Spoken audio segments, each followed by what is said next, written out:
One of the more fascinating things that I've discovered watching the Young Turks, especially over the past few years since Donald Trump has been elected, is how they've been slipping more and more into more radical left-wing positions. Now, to be clear, the Young Turks have always been liars. They've always told lies in order to forward a left-wing narrative.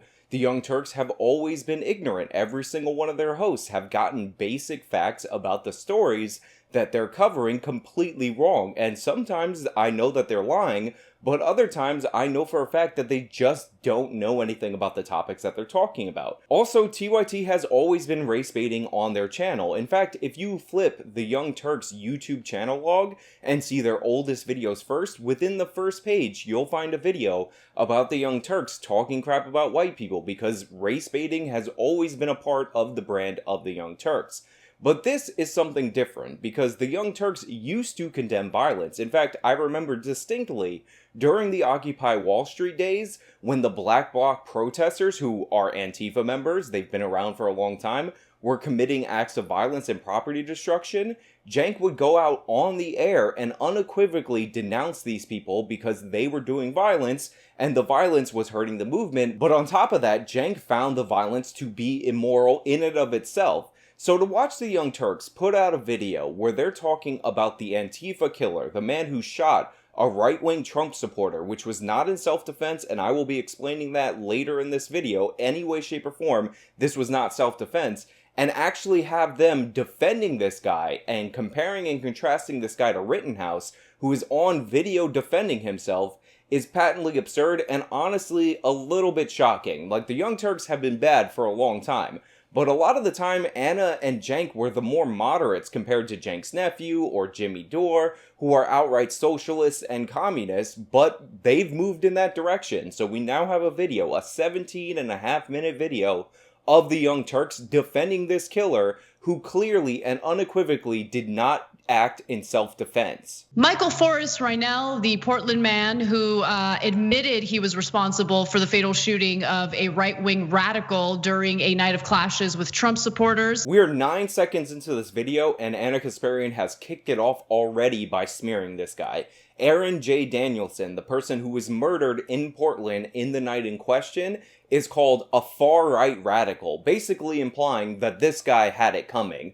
Also, she says this happened during clashes between Trump supporters. That's not what happened. The Trump caravan, the people who were driving with Trump and American flags through Portland, had long left. That's why the videos of people driving those cars are during the daytime, and the video of this shooting is during the nighttime. So, complete nonsense, complete lies, trying to make it a both sides kind of thing, trying to say that this guy was a radical. Meanwhile, the guy who shot him has a Black Power fist tattooed on his neck and has described himself as 100% Antifa. And he did confess to shooting Aaron Danielson, but says that he did it in an act of self-defense because Danielson was attacking him and a friend with a knife. Now, we do know, based on local reporting at the time, that Danielson did in fact have a knife on him, and he also did have a paintball gun. So there is some evidence corroborating that. Wrong, incorrect, not even close. Thanks for playing. Now shove off, Anna. You see, what she's referring to there, and what Reinoehl is referring to because he's making things up and he's lying, is a photo taken earlier of the day of the victim of this shooting where he was holding a paintball gun and a knife. However, at the time that he was shot, he had neither a paintball gun or a knife. And one of the reasons you know he definitely didn't have a paintball gun is because there's video of him immediately after he was shot, and there's video of him getting CPR. A paintball gun is rather large, and if he had a paintball gun on him, it would have dropped or it would have been hanging off of a part of his body at the time that they were trying to resuscitate him. You see, Reinoehl got that information from the photo. He's trying to backstep and add in a self-defense case based on the news reports he heard after the fact.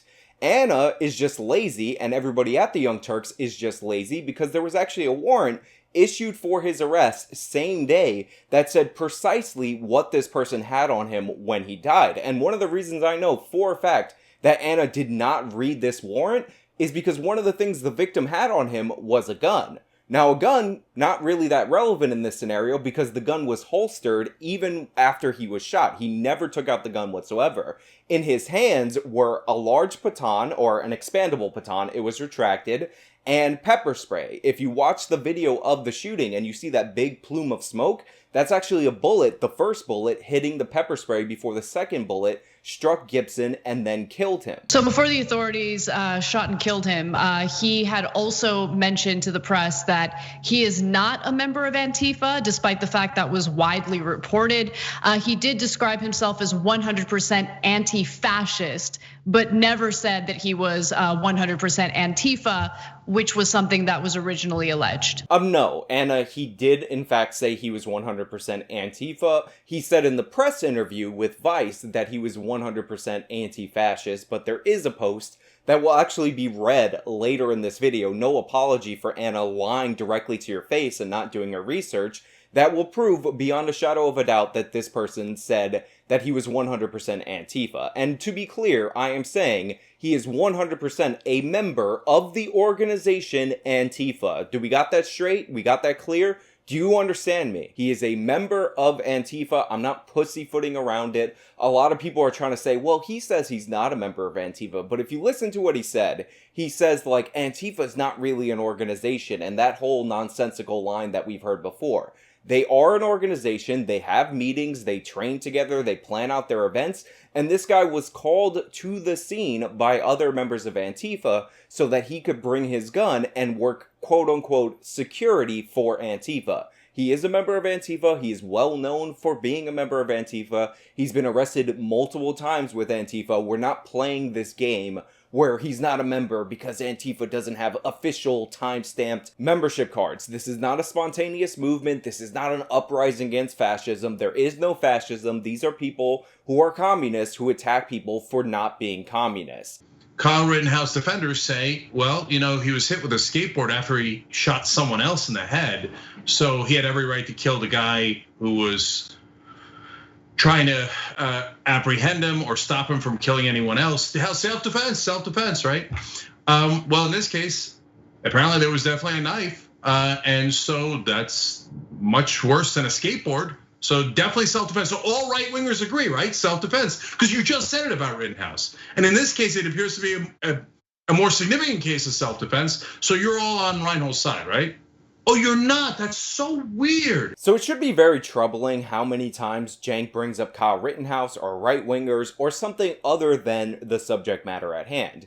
But to be clear, the person who attacked Kyle Rittenhouse second after the first person attacked him and reached for his gun twice, according to the witness, it's even in the charging document if you bother to read it, Cenk, which you didn't, one of them had a gun. Not just a skateboard. He is actually pictured multiple times during the encounter and after the encounter when Rittenhouse shot him in the bicep holding a gun. He was not letting that gun go. And the guy with the skateboard, hitting him with the skateboard, first of all, that's serious. It's also a 3-on-1 scenario, but that's not really what led to him being shot. I mean, that's what preceded him being shot. But after that, I think a little bit more important was him trying to grab Rittenhouse's gun. So he was actively trying to arm himself with a gun. Another person involved also had a gun on him, and Rittenhouse had already tried to flee when he stumbled over and he was being mobbed by these people. These situations are nowhere near comparable, and one of the reasons why I know for a fact that they're nowhere near comparable and that Reinoehl was not in a self-defense scenario is because there's actually surveillance video of Reinoehl stalking the victim prior to the attack. The idea that he just happened to find himself in this situation where Danielson had a knife and he was gonna stab him and his friend of color is completely and patently absurd. There was no knife. There was a knife reported later in the media that he had on him earlier in the day, but Reinoehl didn't see that. He just went for the knife in his mind because he needed something to justify it retroactively. But Reinoehl stalked his victim and then targeted him based on his political views. In fact, 2 other people actually threatened Danielson and his friend, and in response to a threat to their lives, Danielson, who had a gun, did not draw his gun. He took out pepper spray. So Danielson was not prepared to use lethal force in response to a verbal threat to his life, but Reinoehl was stalking him, so he actually probably should have taken out his gun because Reinoehl planned out this execution of this person. Again, 0 things that I've said here are in dispute. Everything related to the Rittenhouse case that is relevant is covered in the charging document by the witness testimony, and it's on video. Both instances are on video. Everything related to the Reinoehl incident is also covered on surveillance video. You could see quite clearly from the surveillance video that Reinoehl is stalking him. He has his hand on his gun and he is at the ready. By contrast, the person that he's stalking, the person that he's about to murder seconds after this video or minutes after this video took place, has bear mace in his hand and a collapsible baton. He does not have weapons that are suited to engage in a battle of deadly force. But that doesn't matter to Reinoehl because, again, he is targeting this person for assassination based on the fact that he thinks that his political views equal fascism. Wrongly so, but that's why this person was killed. These situations are not comparable in any way, shape, or form. But the right wing will say, oh, when the right wing does it, at the slightest provocation, or after Rittenhouse shoots someone in the head and someone chases him down, he's being chased down after shooting someone in the head, self-defense, not guilty. The other guy, there's a knife and he might have killed someone. No, not self-defense. Why? I don't know, he's left wing. One is a clear-cut case of premeditated murder, and the other one is a self-defense case caught on video where the person defending himself only did so when it was his absolute last resort. So shut up, Jank. And in this case, it appears to be a more significant case of self-defense, so you're all on Reinoehl's side, right? Oh, you're not. That's so weird. See, I'm consistent on it. Jank, you're not consistent about this. You're acting in bad faith. I can explain the rationale again a little bit slower, or maybe you can watch it at half speed so you can understand it. Or maybe, just maybe, you being the head of a news company can, actually read the relevant facts, watch the relevant videos, and make a logical determination yourself. I know that might be a little bit too much to ask for you, Jank, but try not letting your bias and your hatred for the right wing obscure your opinions when it comes to matters of legality. If these roles were reversed, I would be making a video, even if other right-wingers were defending Rittenhouse, who would be in Reinoehl's situation, and Reinoehl, who would be in Rittenhouse's situation in this hypothetical, I would be making the same videos with the same exact analysis. Because the cases are crystal clear, and regardless of political views, you can see the actions and they should be judged based on those actions. I don't play political favorites when it comes to criminal cases. That's why I waited 2 months for more information on the Floyd case, because I care more about getting it right than getting out a hot take. And that's why there are plenty of videos on this channel where other right-wing creators have said a shooting or an incident involving the police is justified, and I've said no way, because I looked at the evidence, looked at the applicable law, and made my determination. These cases are just the same. Flip the politics, make it not political, and it wouldn't make a difference to me.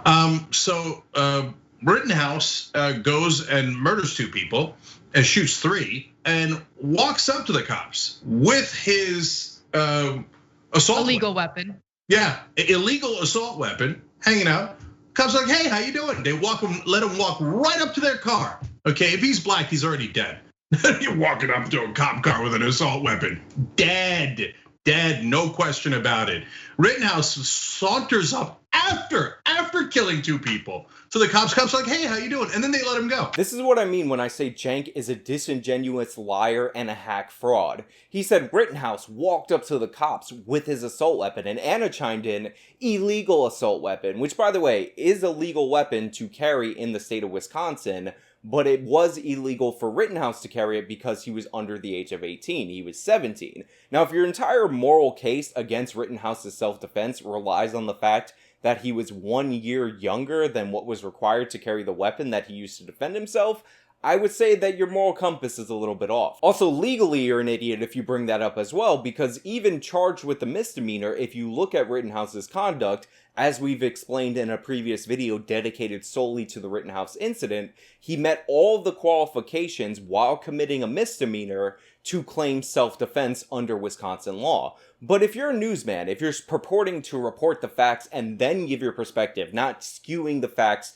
based on your perspective, and you think the only difference between what happened with Reinoehl and Rittenhouse is that Reinoehl was a leftist and Rittenhouse is a conservative, then you're just being dishonest and you're being a buffoon. Rittenhouse, when he approached the cops, again, this is on video, raised his hands off of his gun, which was slinged across his body. This is an unambiguous sign of surrender. And the militia guys, every time the cops would go in, would likely do the same thing every time the cops approach, because there's the weapon, hands in the air, not on the weapon, clearly not a threat. Now, in the chaos, again, also caught on video, you can hear multiple shots, even as Rittenhouse is approaching, with, again, an unambiguous sign of surrender, his hands being up in the air. There are gunshots going off. So the police didn't think that Rittenhouse was the shooter. That's why they drove by him. That's why they drove to the area of commotion that was their focus, because they were still hearing gunshots and there were people laid down on the ground. They just didn't realize Rittenhouse was the shooter because it's atypical for somebody who just shot a bunch of people to come up and unambiguously surrender to the cops. They thought Rittenhouse was being a militia dork, respecting the police and showing them that he was not in fact the shooter. That's why they assumed that he was not in fact the shooter. Now, Reinoehl was pulled over by the police, and the police gave a very minimalist statement that he produced a weapon, then they fired upon him, and then he died. But if you're being pulled over by the police as a fugitive, and you get out of your car with a weapon, that is completely different than an unambiguous sign of surrender as you're walking towards the police. To compare the two is disingenuous to say the least, and it's an outright lie by omission for Cenk not to include these details when he's covering the story. Also, he said this about black people and how they would automatically be dead, and I'd like to refute, dispute, and debunk that for you right quick. Okay, if he's black, he's already dead. You're walking up to a cop car with an assault weapon. Dead. Dead, no question about it. Look, Cenk's a liar, plain and simple. There are multiple videos, photos, you can look it up online from this year, where black militia members, black nationalists who are not out there like Rittenhouse to give medical care and defend property, but are actually out there to disrupt things, blocking traffic, intimidating drivers, storming the Kentucky Derby, and none of them were shot by the police because the states that they were doing this in were open carry states where holding those guns in and of themselves are legal. This is not comparable to situations where people reach for an unknown gun or you're being pulled over and you come out of the car with a gun. That's not the same thing. Open carry is legal and it applies to black people. Cenk is a liar. If Rittenhouse was black and he unambiguously surrendered, hand off the gun, and the cops could see the gun and that he doesn't have access to it at the point of his surrender, they would not have shot him. Cenk, you're a liar, you're embarrassing, and it is borderline criminal that you call the Young Turks, your network where you're just vomiting up all this nonsense, a news agency. You ought to be ashamed of yourself. Every one of them was like, oh, he shot at the cops. He shot at the cops. What are you gonna do? He shot at the cops. Of course they had to murder him.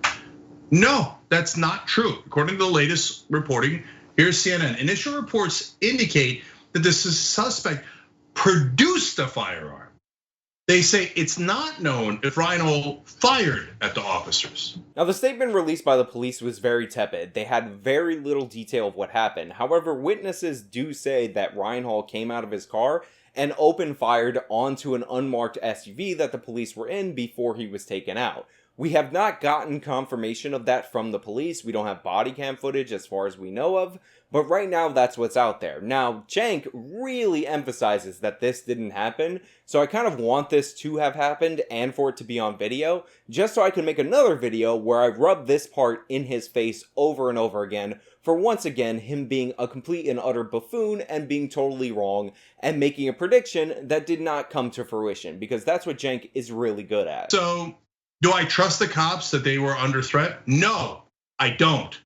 The cops are always on the right wing side. The cops are always against black people and always against the left wing in nearly every instance that we've covered. I mean, we've left all semblances of reality right now. Now Cenk's saying that the police are always aligned with the right wing and they're always against the left wing and they're always against minorities. And it's just complete and utter nonsense based on absolutely nothing. There have been plenty of right-wing people that were lone gunmen or whatever that have been taken out by the police. It happens all the time. There have been plenty of black people and plenty of left-wing extremists who have been captured without being killed by the police. Cenk, you're lying. It's just embarrassing. You're just trying to whip up your audience into a hysteria because you might still personally feel uncomfortable about the fact that you're running propaganda for a premeditated, cold-blooded murder. Look at the fact patterns here. One guy, oh yeah, you want to come right up to us with an assault weapon. Oh, you're a right-winger and you just murdered left-wingers. Who cares? Come on up, buddy. Oh, you told us. Oh, that's okay. Go home. The other guy, oh, he might be running away and he produced the firearm. He didn't shoot it or anything. He had plenty of opportunity, apparently. We don't know. We'll find out more. Right? But right now, the story is he produced a firearm, so good enough. Shoot him. Dead. So I love this part of the video. If it wasn't for the other cringe moments, it would be my absolute favorite part of the video because there is no possible way with a clean set of eyes that you can look at the Rittenhouse case not knowing any of the other context around it and say that's not a self-defense while at the same time looking at the Reinoehl case, that footage, the details we know about that, and say that that is self-defense. You're absolutely right. The hypocrisy is there. We've been pointing it out every single day. And I'm not saying that we shouldn't point it out every single day, but I'm personally done feeling angry at the hypocrisy because they know that they're being hypocritical. They're intentionally being hypocritical. They're intentionally applying a double standard. And they're just not interested in fairness. They're not interested in equality. These are people who aren't interested in the facts. And so once you kind of accept that they're not honest actors, that they engage in these conversations and these debates with bad faith, well, then it's not that the anger goes away, but it's just this understanding of why even bother reasoning with these people? They are putting politics above their principles. They know they're being hypocritical. They know that one is obviously self-defense, or at least if you put self-defense and, unjustified homicide on a spectrum, one is obviously way more toward the self-defense side, and the other one is just straight up murder. But the Young Turks are covering it as if it's even because they desperately need a hypocritical point to attack the Republicans with. They desperately need to go after the right, and if it doesn't fit, they're just gonna mash that square peg into that circle hole until you guys appear to believe that it fits. This is complete and utter nonsense from the Young Turks as usual, and they're literally describing their own psychology right now in this very moment. Look, the part of that video that I definitely agree with, and we've seen it in multiple cases, not just in Portland, is that the police seem to allow some of this chaos to happen. I'm sorry, but no, Anna, shut up. Stop talking. Don't even go there because that's absolutely ridiculous. You deny Antifa exists on your platform. You deny that Portland is violent. You blamed the federal troops for the violence escalating in Portland when there was rioting before the federal troops and there has been continued rioting after the federal troops. You do not get to make the point that the police should be more active when this entire time, for 90 straight days of rioting in Portland, we have been making the point that the police need to do their job. We have been making the point that the mayor of Portland is totally weak and ineffectual, which would normally not be that big of a problem, but Portland has an insane quirk in their law where the mayor is also the police commissioner. So it's not even like you elect a progressive idiot and he could appoint somebody who actually has experience being the commissioner of police. No, the progressive idiot that is elected is the commissioner of police in Portland. You do not get to make this point while you're saying defund the police, and it is absurd that you don't point out the hypocrisy of an Antifa abolish the police protester, rioter, making this point in his video, pinning it on the police. Everybody's somehow responsible for this guy's actions, this 48-year-old man's actions, except for him, despite the fact that on video we could see premeditation, malice, and forethought in this action. And no, it's the police, it's the right-wingers, it's the Patriot Prayer guy for taking the bullet in the chest. No, nonsense. Done with this. I'm suspicious of Reinoehl's side of the story, and he has, as Cenk alluded to earlier, promoted the use of violence. Sometimes he would say, no, violence isn't the way, but other times he seemed to be more open to using violence as a way to combat, Trump-fueled fascism in the country. And he has some stuff in his criminal record that makes me wonder. So we got to give you the full facts. It is what it is. First of all, Trump-fueled fascism, total nonsense, made up, doesn't exist. It's just nonsense. He has called for violence against Trump supporters because he believes that supporting Trump or not being a communist makes you a fascist. Absolutely ridiculous. And I know Anna said that we're going to go into his criminal history, his relevant criminal history. Spoiler alert, they never do. They never bring up the relevant charges. Now, I have a general rule on this channel when it comes to people's criminal history, is that it's only relevant when it's relevant. And in this case, some of the things in this guy's criminal history are absolutely relevant. Like the fact that he was arrested multiple times for bringing an illegal concealed gun into the Portland riots. He was also let out without any bail, which, goes to show you how well that no cash bail system works, because this guy should have been held in jail and he would have been able to commit this murder in jail. But he has been arrested for a gun that is illegal for him to carry in Portland during the riots. And he was violating that, knowing he was violating that, because he had previously been arrested for that within the last month or so. He's also been arrested for multiple assaults on people that he's declared to be fascist. In fact, Marquise Love, the guy who basically reared up and kicked a defenseless person in the head, knocking him out cold, was somebody that this guy was arrested with. That's his criminal history. It's relevant in this case. When it's not relevant, I leave it out. He has a speeding violation, completely not relevant, despite the fact that he was going over 100 miles an hour, because it has nothing to do with this case. But the illegal gun possession at protests that he was arrested for time and time again, meaning that he should have known better, definitely relevant. The riots and the violence that this guy has participated in and has been arrested for against Trump supporters or people he called fascists is relevant because this guy murdered somebody that he thought was a fascist in his mind. And so that's where we are. Now, in terms of Trump, we all know it. It's fascism defined. Oh, somebody had a skateboard, self-defense, kill anyone you like, as long as you're on my side. Oh, you're not on my side. Somebody was gonna stab you or your friend, you monster terrorist. Cops, why haven't you murdered him yet? Cops, get in there and murder him. This is US Marshals, they're federal forces. So there's the president telling them, you better go take that guy out. And shortly thereafter, they go and take the guy out. So that's how fascism works. First of all, this is complete and utter insanity on Cenk's part, saying that Trump ordered the US Marshals to kill this guy. Trump, in his tweet, said, why haven't the Portland police arrested him?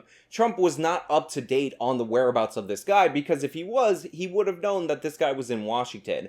Cenk asserting, based on a tweet that he read earlier in the video, listen to it here. Trump, by the way, also had seen the interview on Vice and immediately tweeted after, why aren't the Portland police arresting the cold-blooded killer of Aaron J. Danielson? Do your job and do it fast. Everybody knows who this thug is. No wonder Portland is going to hell. Somebody was gonna stab you or your friend, you monster terrorist. Cops, why haven't you murdered him yet? Cops, get in there and murder him.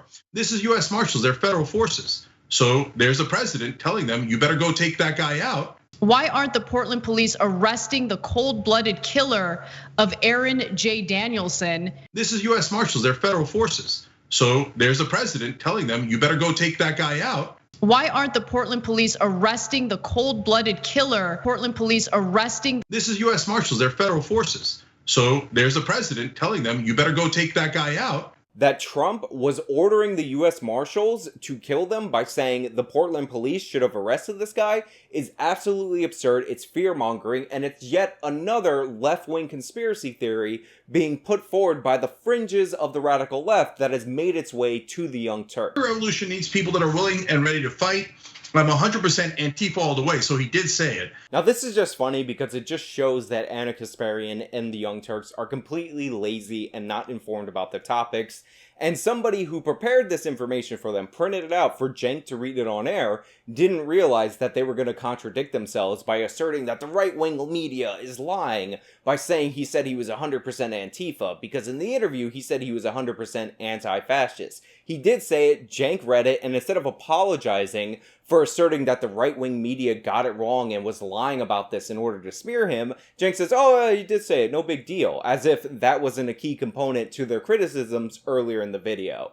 Again, no standards, no honor, no integrity in their reporting. They didn't even edit out the other part. This is like 15 minutes in when they're correcting the record, so most people in their audience will just vomit this up at anybody who points out that this was an Antifa member. So yeah, that's Young Turks. 15 and a half minutes of running defense for a murderer who clearly did not act in self-defense, and about a minute of Cenk saying violence is bad and you probably shouldn't do violence. I hope most of you have stopped watching this video because we're still on your side. We still support Antifa. But hey, those are just my thoughts and opinions. They happen to be 100% right and accurate. Yes, my opinion is factual in this case. But if you disagree, let me know your wrong opinion down in the comments below. As always, if you like this video, you know what to do. You can subscribe for more content. You can leave a comment or question, whatever, in the comment section. Follow me on the social medias. Support me with the support links. Till next time.